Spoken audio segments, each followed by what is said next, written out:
Ai te tihe te tae tātou mai, whakaroika nei, ki tēnei noho tahi, ki tēnei wānanga tahi o tātou, tēnā koutou katoa, tikana kia timata tēnei noho tahi, wānanga tahi o tātou ki te karakia, no reira mākua no, kia ino i tātou.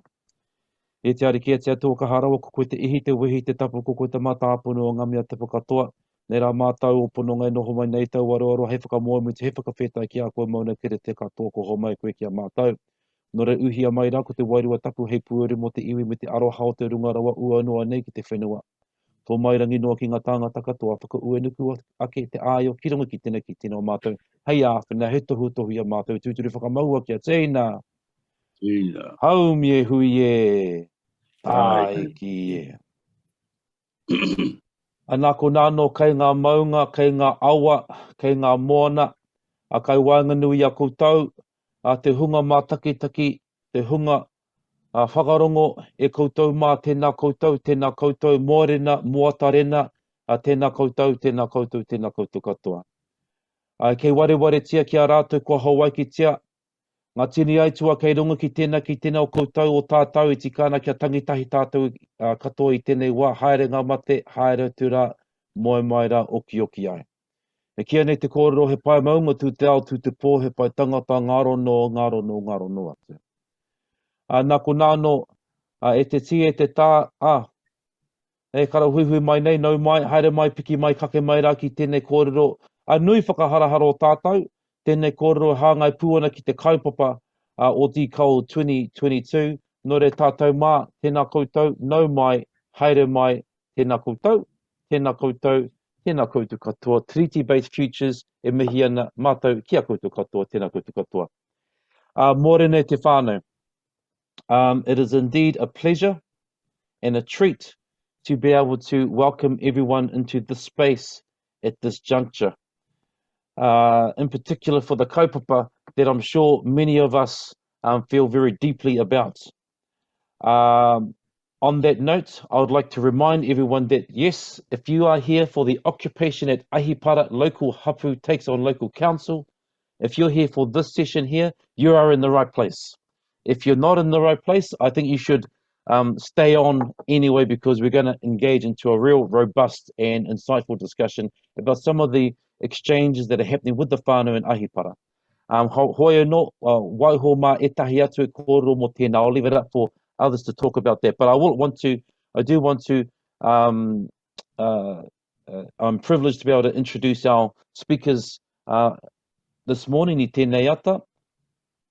Kia koe matua hāmi Piripi, e mihi ana kōrua tahi kia koe tui gao te pā, e mihi ana kia kōrua, e whai wā ki te whāreki i o koutou, i a koutou kōrero, i o koutou whakaaro mo te pānau nei hei kai mā tēnā o mātou. Nō re mihi ana. I'm going to afford the whānau to introduce themselves. I don't want to read the bio, or I think it's much more richer if we allow our whānau to introduce themselves. But we do have some housekeeping just to, before we crack things off.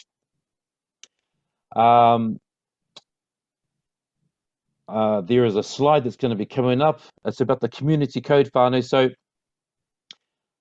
just a reminder, whānau, so we want to be curious, we want to be open, and we want to also be respectful. So how we're going to conduct this morning's session is we have a Q&A box. If you want to enter in all your questions in the Q&A box, and then ourselves as the panel can actually see those questions, I'm going to feed those questions to our panel, and then we're going to engage in an insightful and robust discussion in that way. Also, we have the chat box, whānau, so feel free, if you have any whakaaro or any comments that you want everyone in the virtual room to see, then just chuck all your comments in the chat box and we can see them there as well.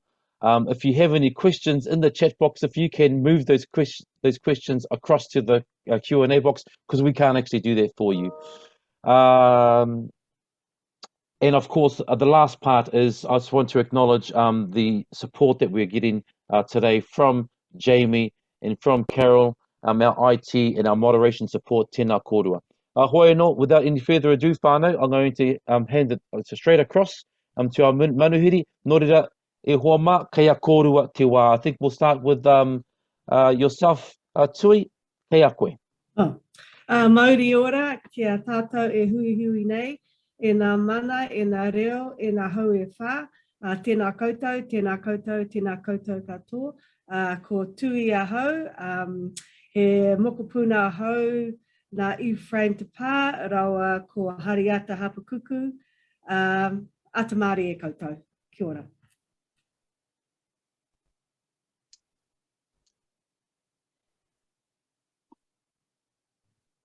It must be my turn. Kei a koe. Ai, kia ora. Pena mihi tino ana kia koutou katoa e whakarongo mai ana, e matakitaki mai ana ki tēnei kaupapa kōrero, ko hami piripi a hau he uri anō no te kāinga nei no Ahipara, ko hau hoki te he mana o tō mātou iwi o te raroa, he tangata pūmau ki oku marae, ki oku hapu, ki te kāinga nei, me ngā pūtake I ko hoake nei kei Wainganui o mātou. Nā reira, I runga anō ngā pokopipi o mātou tupuna, mākua anō I whakamihi atu kia koutou. Tēnā koutou kira hui mai tātou katoa. Tēnā kōrua. What we have discussed is providing a platform for our Q&A session. And so what I'm going to be doing is just reading out just a bit of the abstract for today's kōrero. E pēnei ana. History has shown a pattern of skullduggery around the purchase of land by government and settlers throughout the colonisation of Aotearoa. This skullduggery continues today under the pretense of subdivisions and resource consents that exclude Māori from the consultation processes. Council's plans and frameworks are full of rhetoric about being good treaty partners, understanding treaty rights and working together. These words only adorn the pages of these plans and high-level government documents with superficial substance. Essentially what we're saying here, whānau, is enough of the rhetoric. Don't tell me, show me. And so whānau, we're going to allow now our panel to be able to provide a ahipara context, a te rarawa context in terms of what's happening in front of the whānau right here in 2022. The historical context, what are the challenges in front of us right now, and what are our aspirations moving forward? Hoa no, ka hoa tu te rāko kōrero kia kōrua. Kia kōrua te wā.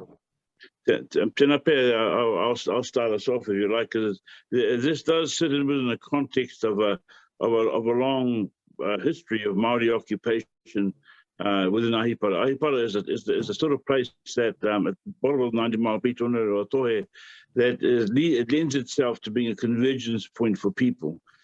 So even before the Pākehā arrived here, we converged in Ahipara because it was good access to land, good access to sea, good access to forest, and was able to provide for our communities adequately.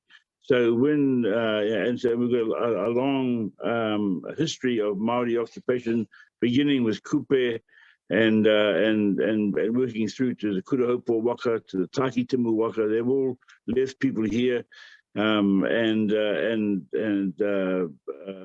Ngāpuhi Waka under Nuku Tawhiti and Uanui. So there's been a huge convergence both from Polynesia and from within the country to land us all here in Ahipara. And so it wasn't a surprise, I suppose, when the Europeans began to arrive, that Ahipara became a favoured place for settlement.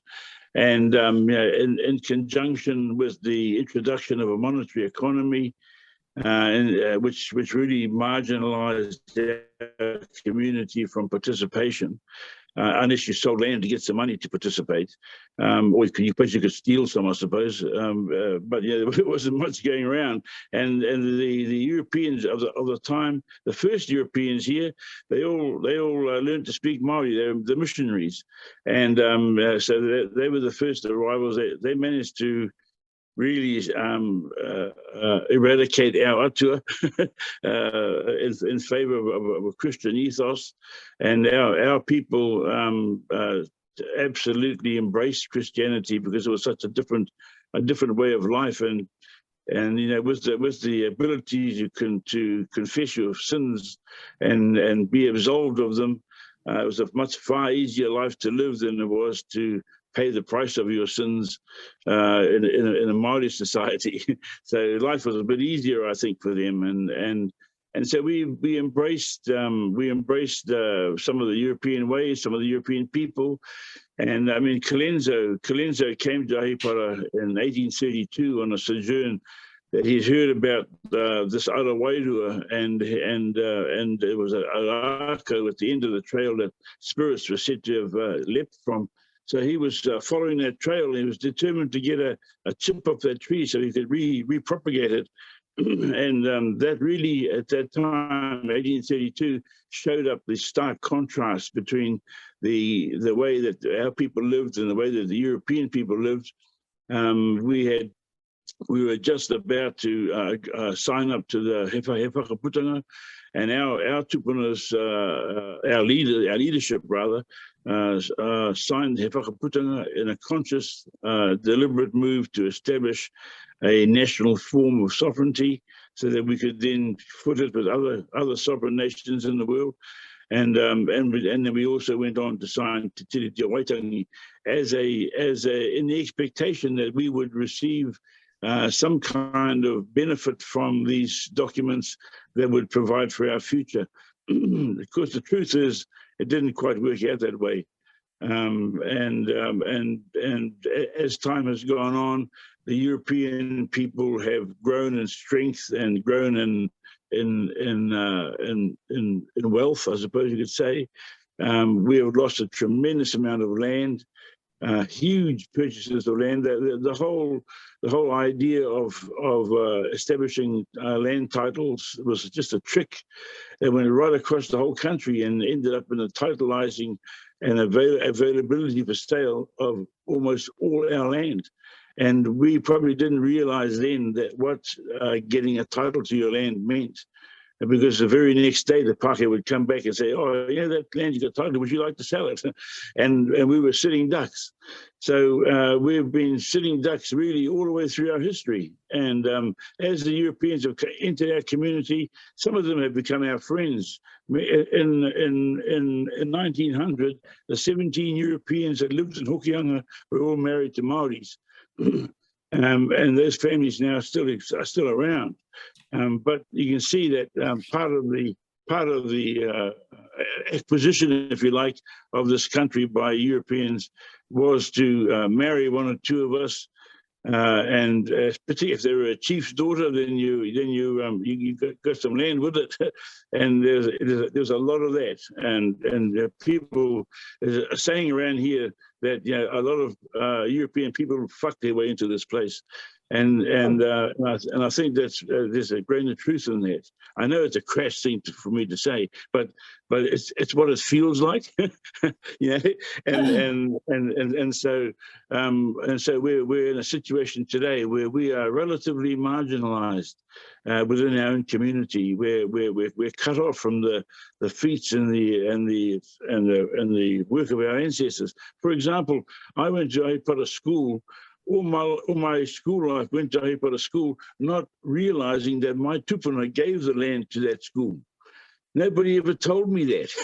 If I had known that, I would have felt a lot more proud about getting educated. But I thought I was just a hooper and those kids from up the road, and lucky to be there, not realizing that my buddy tupuna had given the land for it. So those are the kinds of scenarios that we find ourselves in, because the truth is, living here, you can't not be friends with the other community members. You can't be enemies with your neighbour.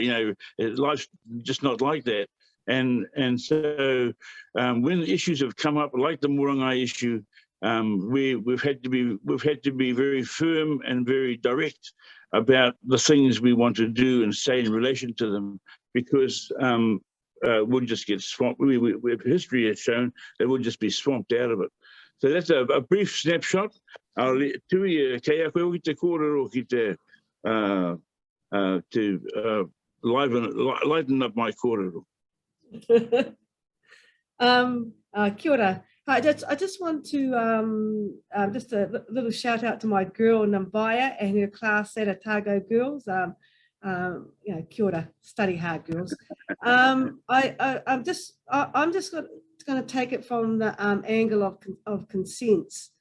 When a resource consent goes into council, and this to me has been the worst kind of not just grabbing land, but actually exploiting our environment, and it still goes on today. And when you read these documents, they're beautiful. The prelude is beautiful, like you almost could weep. But putting the prelude into action, it's not happening. And I remember I submitted to the council, the iwi submitted to the council, and somebody whispered in my ear that won't go through. No, it's way too much. But what we did, we took the prelude and we put it into an action. There was nothing new in our submission. We were just making the council be aware and more accountable of what they had written. And so that's my with consents, and from where I sit, very little is being done. You know, very little is being done, and I think, you know, I only could talk about my rūnanga have not really stepped up in challenging the council or initiating mana whakahono, rohi guideline. I haven't entered into that agreement. They have not participating with consents, which is huge. And you know, expecting a hapu to deal with developers is huge. And I'm just going to quickly allude to Mōrengai, what happened in I think it was about 2005. I think this development took place.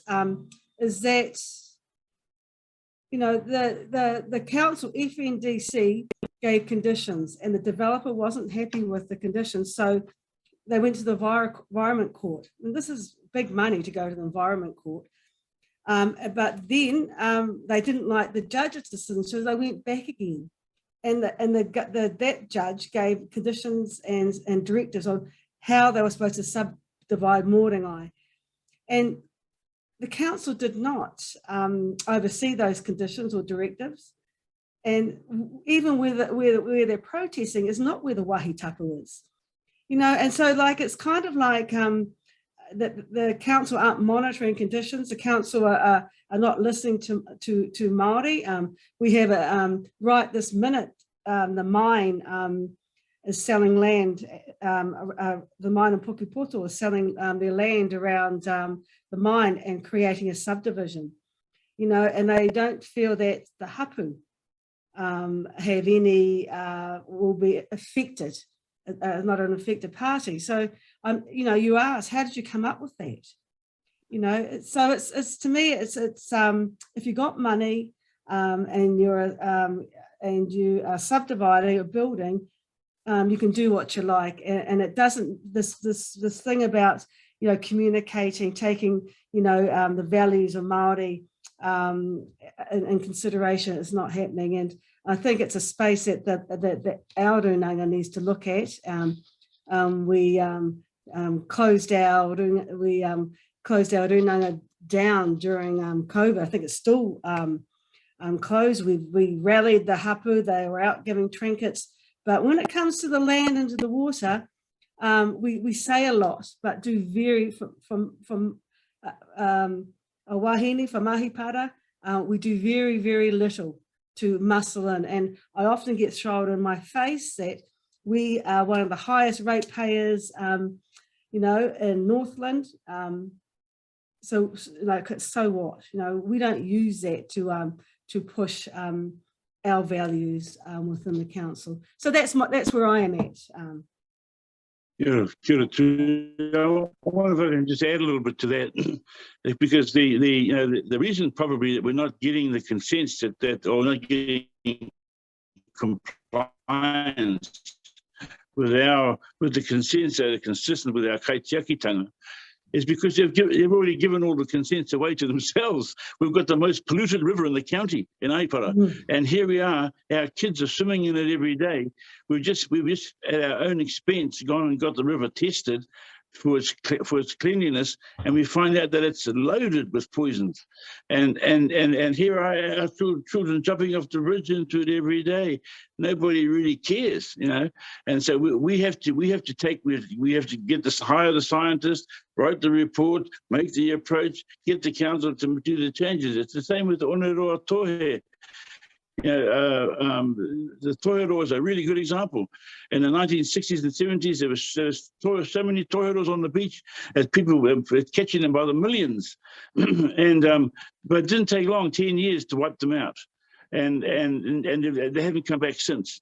And so that whole tongue of the tohero has been lost. And it all happened because the Queen visited in 1935 and she loved the taste of tohero soup. And so they built a tohero canning factory and put her on the shopping list. So, you know, what that indicates is that when it suits certain audiences, things happen. When it doesn't suit them, things don't happen.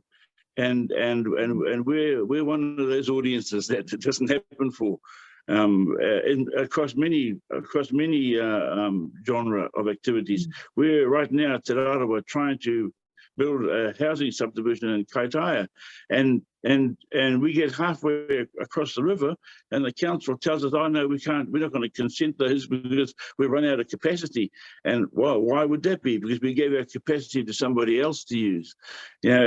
And so once again, the Māoris fall to the bottom of the list, and we're really at a point in our history now where we are reasonably well geared to respond, probably.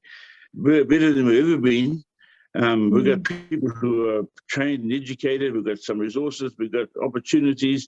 And so I think as an iwi and as hapu of this area of Ahipara, we need to polish our vehicle up and drive forward. And I think, yeah. I have to agree with Hami, but on that level is the expectation that hapu have the capacity to fight the council, to address developers is very hard. And this is where I think the Runanga needs to step up and start protecting the environment. Planting trees is great, you know, being involved in all those government schemes out there is great, but the bottom line is that the hard yards comes in stopping the pollution, cleaning up the pollution that has happened in the past and is still happening today. And that's the hard work, which nobody seems to want to do. You know, we've known about the Wairoa for a long time, and I'm not a scientist, and I knew something was up with the Wairoa. And I've only been home, 9 years. So I think, you know, I think whānau have observed like the decline in the kaimoana, and your interviews you've done way back in the 80s, I think, Hami, you know, when you asked whānau what they saw, those species aren't in the Wairoa. So there has been indications, and I think our kaumātua have seen a decline in our water and our whenua being lived on. But and what can you do when you don't have, what can you do? Like, you know, what could my grandparents or my aunties and uncles do? They did not have the capacity to fight this off. So we do have a capacity. We're a settled treaty partner, and still I think we are not pushing hard enough for Papatūānuku. But on that, on subdivisions, is that the subdivisions happen up here, and the subdivisions are high end.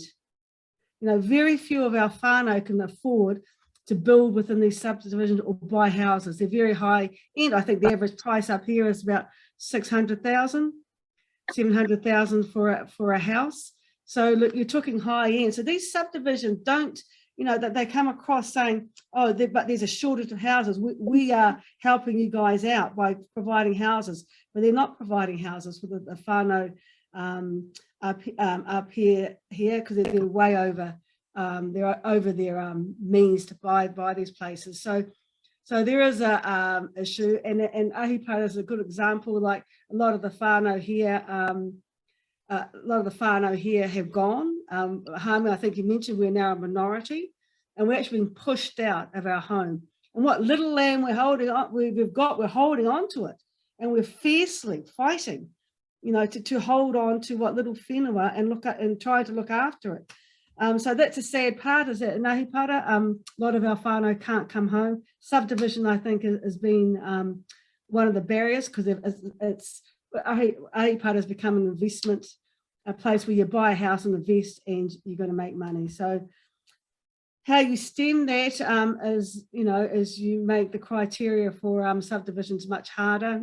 My ideal is that when you subdivide, you give up a couple of those sections to the iwi to put into a ballot, like we've been doing, Hami, and getting a house. But there's lots of other things. There's also some environmental issues with subdivisions that we need to monitor and be part of the decision making. So that's where I'm at, and I think the solution is not dumping it on hapu who don't have the capacity, is that the runanga who do have the capacity, do have the muscle within government, and pay the rates and pay their taxes, and are high taxpayers and high rate payers. They need to step up and stop you know, being busy on government contracts, start looking at the grassroots level and fixing up our whenua and our wai.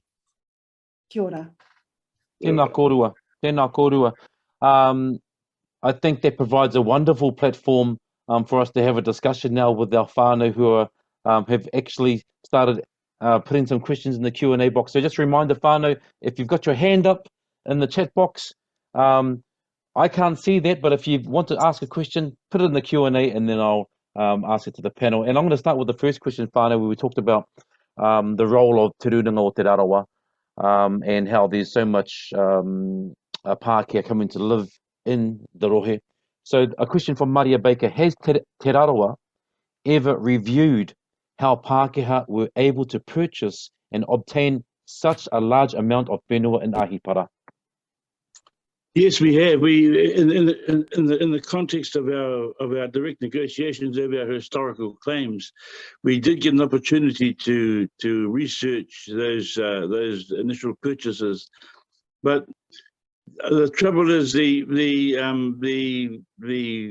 portfolio for settling treaty grievances in the Crown doesn't relate to privately owned land.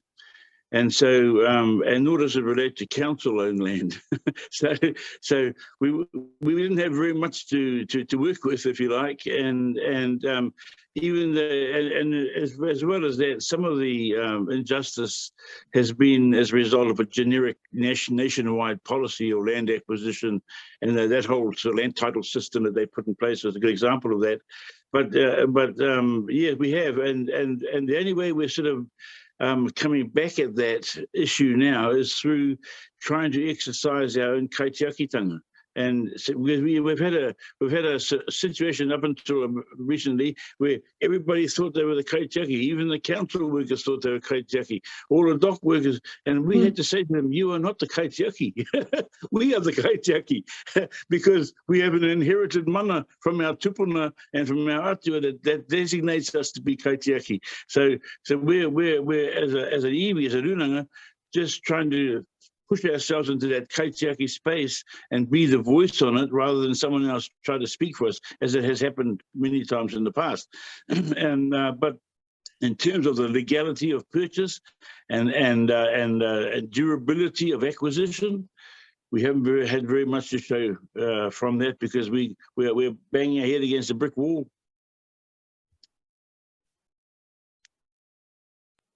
Tui, do you want to add on to that? Oh no, look, you know, Hami's a historian, and I know there is a book, Hami, a paper written about how, and pretty much the land around here was stolen, you know, from us. So, like, you know, sugarcoat it, but it was stolen. Now, if you look around, I would look around all Aotearoa, how can we lose all that land? All of it. So I think, Hami, there's a book out or a paper that written. I haven't read it because it's too sad for me, about how the land around Ahipara was, I don't know, stolen, taken, I don't know. Sure. Yeah, that's right. Well, yeah, that's what it certainly feels like. Hami, you talked earlier on about diminishing Te Rarawa's capacity to practice kaitiakitanga in your own rohe. And I framed that kōrero with a question from Helen Matunga, which she asks, kia ora koutou, how can Māori planners best contribute? Is it best to be a part of the mainstream system or working outside the system with runanga? Well, the answer is both, because the one thing I know that we need right now is planners, because we're being planned out of existence. And I think we need to put our people through whatever you've got to do to get our people into the business of planning, because planning is a science. And it's a profession, and very necessary for any development, and so we can intervene, if you like, or participate in the planning process and be effective in there. Yes, we can, because one and one always makes two, and when you follow the science, when you follow the math, then you get to a result that everybody must buy into, and you can do that with planners, because you take them down the science line, but the arena of kaitiakitanga is a sacred arena. It's an arena that has been given to us by our tupuna. It's an arena that is the true essence and practice of biodiversity, and everybody's on the biodiversity angle now, but we've been there long ago, and it's incredible to me how scientists are unable to discern this, because the principles of kaitiakitanga are invincible in terms of caring for the environment and caring for the people. It provides a balance, and yet the New Zealand fraternity of planners and even social scientists are unable to see it. With a good example, perhaps, of us going outside that square is that we established a rahui.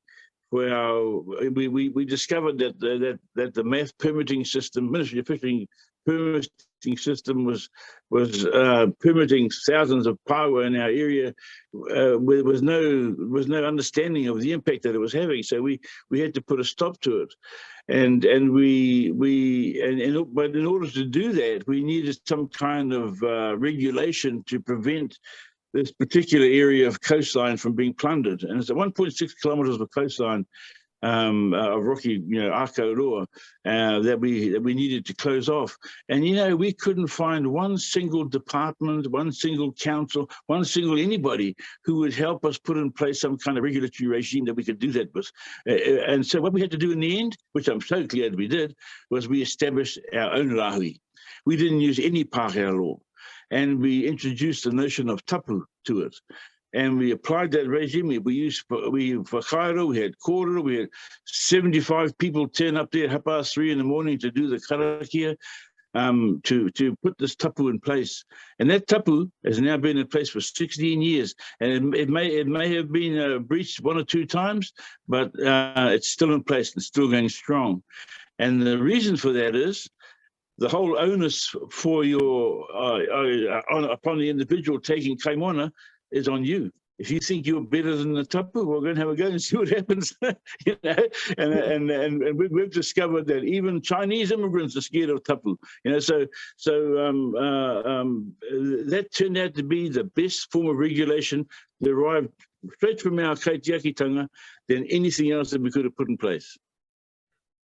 Kia ora, Hami. I have to agree, but kind of agree with Hami regarding planners. There is Māori planners, and often you have to remind them that they're Māori.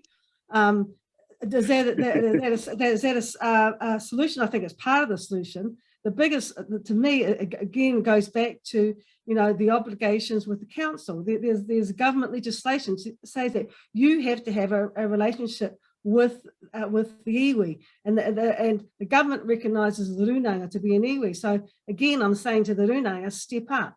You know, we want to be in the room that makes the decisions. You know, that when a subdivision happens, that we're in the room making those decisions. So yeah, planners. Yep, we do have Māori planners out there.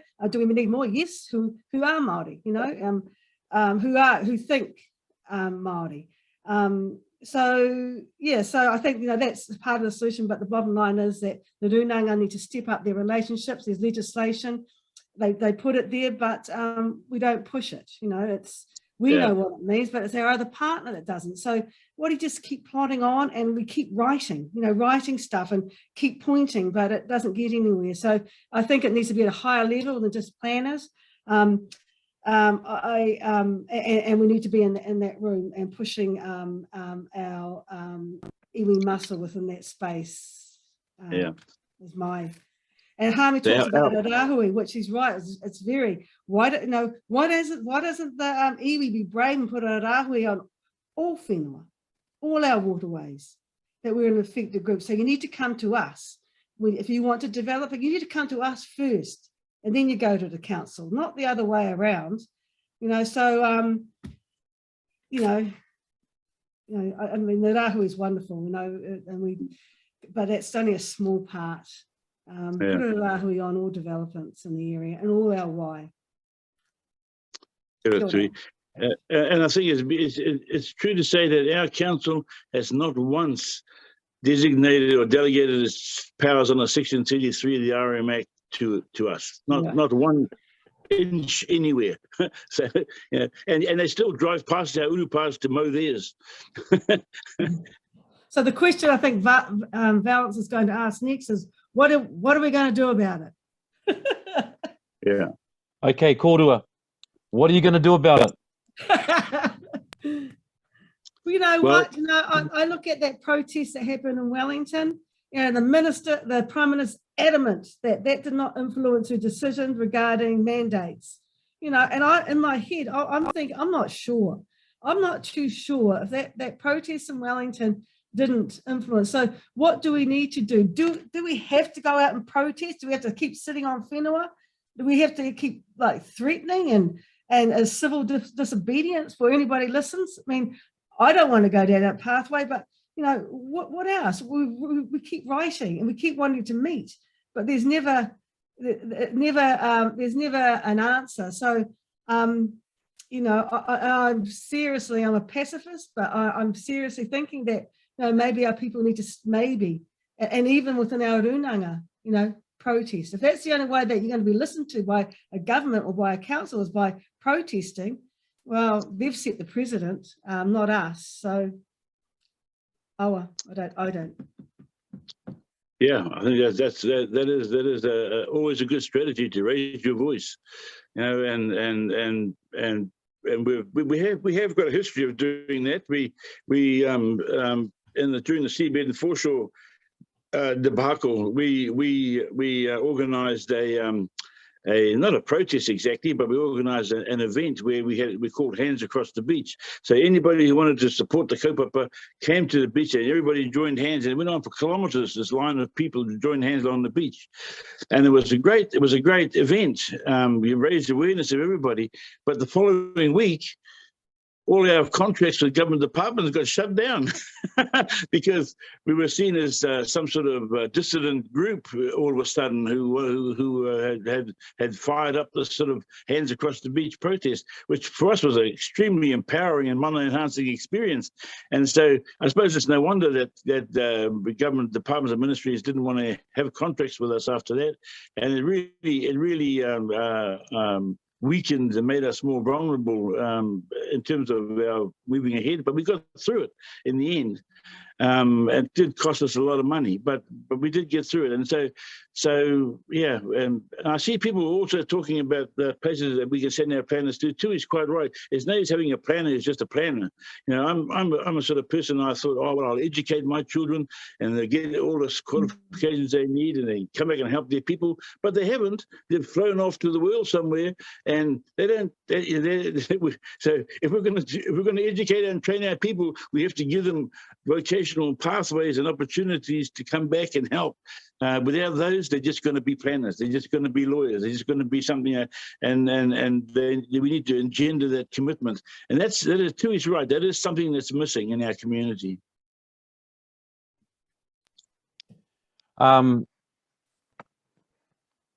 You mentioned earlier on about the intersection, well, not the intersection, the relationship between partnership and relationship.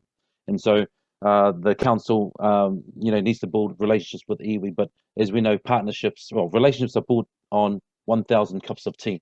Then after that 1,000 cup of tea, then we can talk about partnership and a mutually mana enhancing relationship.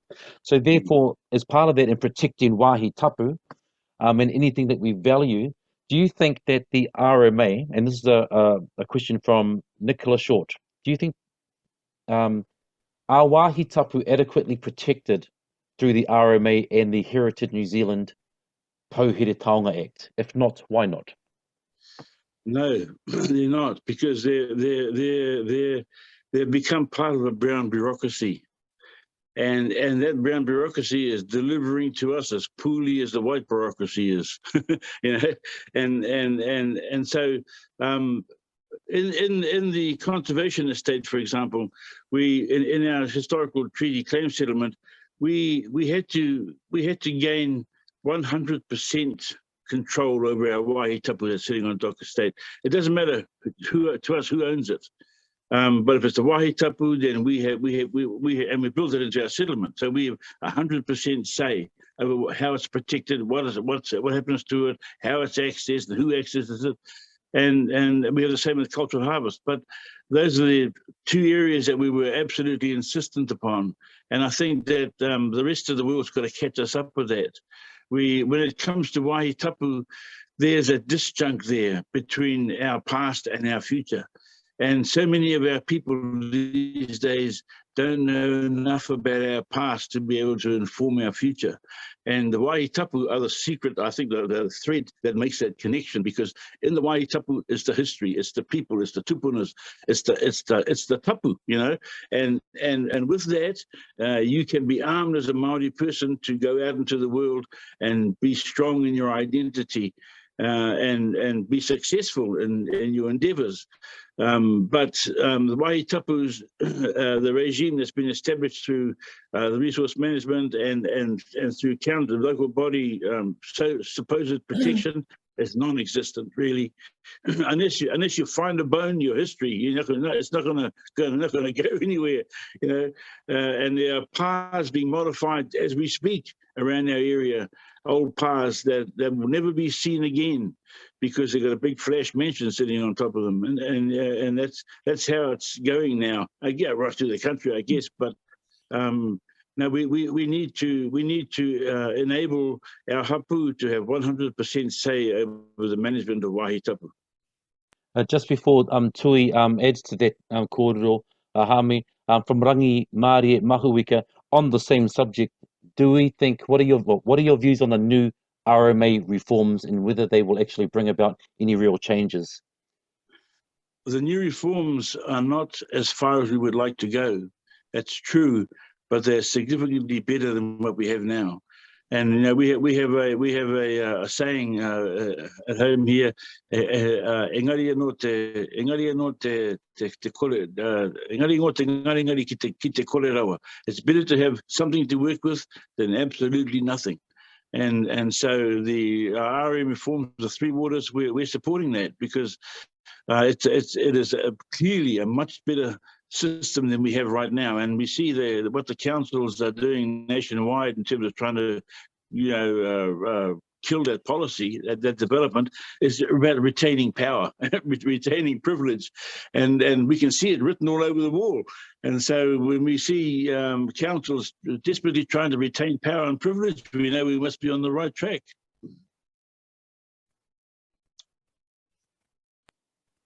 Tui, do you want to add to that, Kōrero? No, like, Hami's an expert on the RMA, but what I'd like to say is that what is in the RMA, no, of course, all documents can be better, but how can you make a document better when we can't even implement what's in the RMA? Like, it's, if we can't get that to work, nobody is listening to us when we apply the RMA, when we have concerns regarding building around areas of significance. So why add more to it? When you can't even make that piece work, is my thoughts on that. And then it goes back to, who puts their shoulder up against the decision makers, or who makes them accountable? When do we get into the room? So to me, it just comes back. You can write what you want, but if you can't implement it, so what? Again, it's just words adorning a paper. So in that space, I would like, to more movement on us being able to implement what we already have in the RMA. Kia ora. Perhaps honing into this question might be able to reveal some of those challenges that you might be having. And this is a question from Alan Graham. Looking at the partnership between the Crown and local government. So if Te Rarawa has a partnership agreement with the Crown through historical settlement, why is that not being acknowledged with local government? Well, that's a very good question, because the local government tell us that there is no treaty partnership, that they have been absolved from that treaty partnership. It's a central government function. They are the treaty partner, not the local bodies. And the local bodies have more of a commitment to the community. Of course, we recognise that for the fob off that it is, and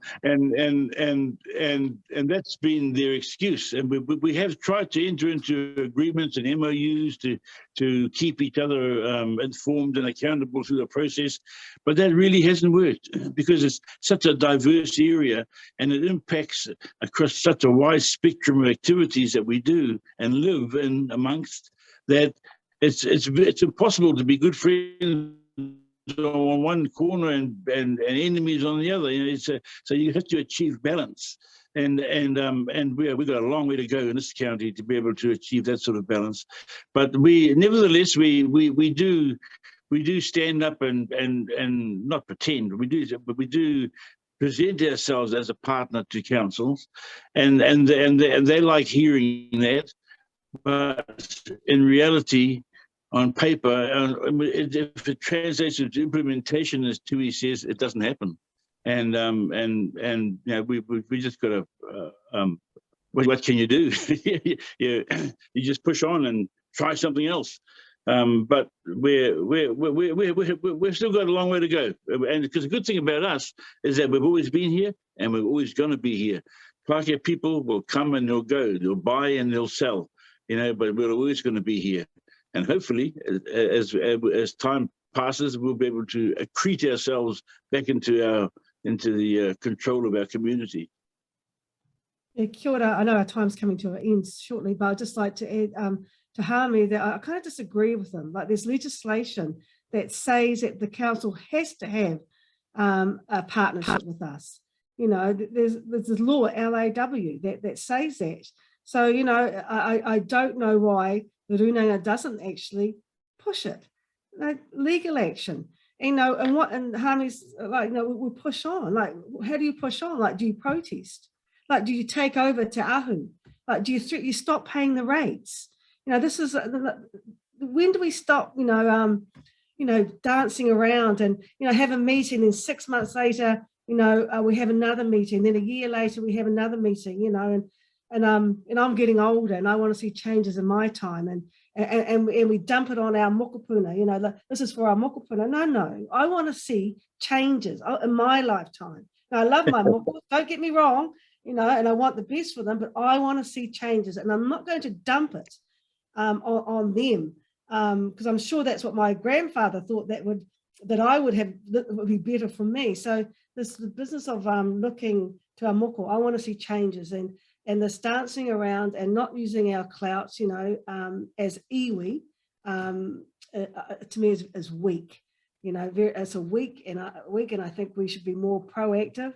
We have the capacity. We are a settled iwi, like do it. You know, instead of, oh, we might lose government contracts. So what? Who are we looking after? Papatūānuku or some government agency? You know, I kind of think we need to get out of always appeasing the government. Oh, if we do that, we won't get that contract. Well, shove a contract. But yeah, so that's my whakaaro on yes, the council is legally has to have a relationship, whether they like it or not. And I think that's where the starting point is. Kia ora. Yeah, that's a great position. Well, I suppose having a look at that intersection between law and, you know, everything that we do is guided by tikanga and LAW law. And this is a question from Samantha Lee, therefore, and I think it's a pragmatic approach in your question. How can whānau working in commercial law, local government, planning, and other rohe help without moving home in brackets? Well, there's plenty of opportunity for that. And I think also opportunities for us to revisit the way in which we live. I mean, when did we decide to all live in 3-bedroom homes? Somewhere in the chronology of our history, we must have made a conscious decision to do that, to live as nuclear families. And by living as nuclear families, we make ourselves vulnerable to a consumerist society and a monetary dependence on a monetary economy. And so you live in debt for the rest of your life. and so we have to also examine the basis for that. And I think that the answer to that question is in gaining a convergence of the views and needs of our people who are not actually living at home right now, but being able to harness perhaps some of their knowledge and some of their resource to be able to put in place a situation where that they can participate in. So, kia hoki tonu mai rātou ki te kāinga. And I think that's our biggest challenge as an iwi here in Ahipara and Te Rarawa generally, is that 84% of our people live outside of our rohe. And you can't have an iwi that just looks after that for 16% of the population who are mowing the lawns.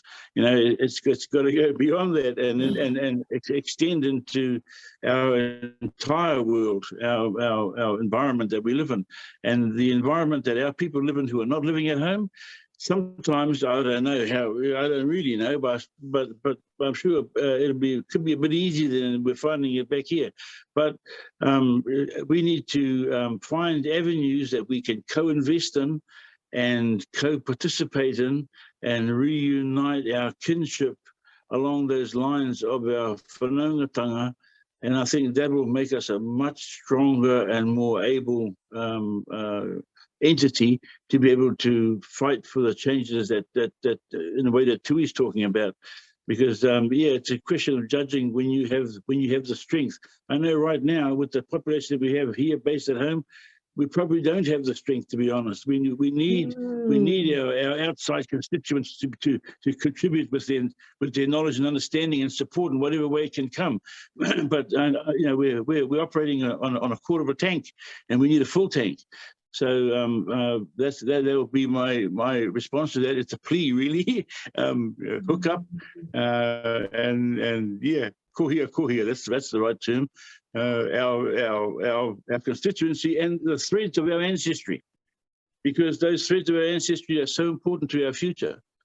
And we need to have knowledge of them. We need to be able to exercise whanaungatanga in relation to them, and that will provide for us strength.